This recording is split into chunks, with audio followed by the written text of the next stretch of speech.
AP deputy CM Pawan Kalyan దక్షిణాది రాష్ట్రాల్లో ప్రముఖ ఆలయాలను దర్శించనున్నారు. 3 రోజుల పాటు కేరళతో పాటు తమిళనాడు రాష్ట్రాల్లో ప్రముఖ ఆలయాలను దర్శించుకుంటారు. అందులో భాగంగా ఈ రోజు బేగంపేట ఎయిర్పోర్ట్ నుంచి కేరళ బయలుదేరారు. కొద్దిసేపటి కిందే కొచ్చి విమానాశ్రయానికి చేరుకున్నారు. అక్కడి నుంచి సమీపంలోని శ్రీ అగస్త్య మహర్షి ఆలయాన్ని దర్శించుకుంటారు. ఈ నెల 14 వరకు పవన్ ఆలయాల సందర్శన జరగనుంది. ముందుగా కేరళ రాష్ట్రంలోని ప్రముఖ దేవాలయాలను సందర్శిస్తారు.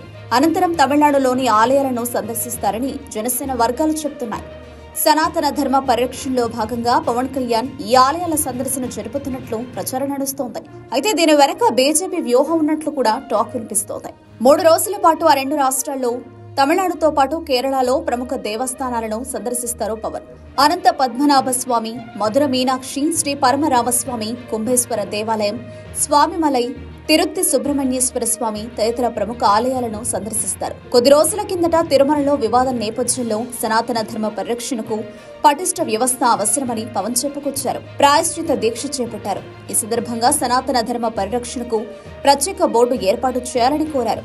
ఇప్పుడు అదే ఎజెండాతో ఆలయాల సందర్శనకు వెళ్లినట్లు ప్రచారం నడుస్తోంది. అయితే పవన్ పర్యటన వెనుక బీజేపీ వ్యూహం ఉన్నట్లు తెలుస్తోంది. దక్షిణాది రాష్ట్రాల్లో బీజేపీ బలపడాలని భావిస్తోంది. ఇందుకు అన్ని రకాల ప్రయత్నాలు చేసింది. కానీ అవేవీ వర్కౌట్ కాలేదు.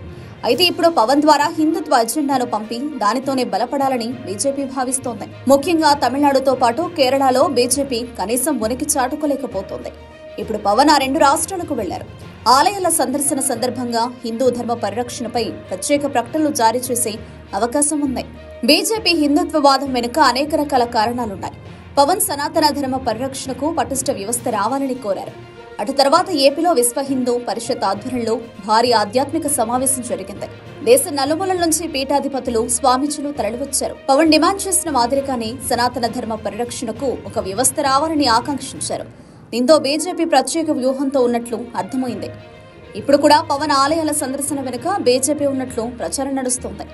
మరి అందులో ఎంత వాస్తవం ఉందో తెలియాలి.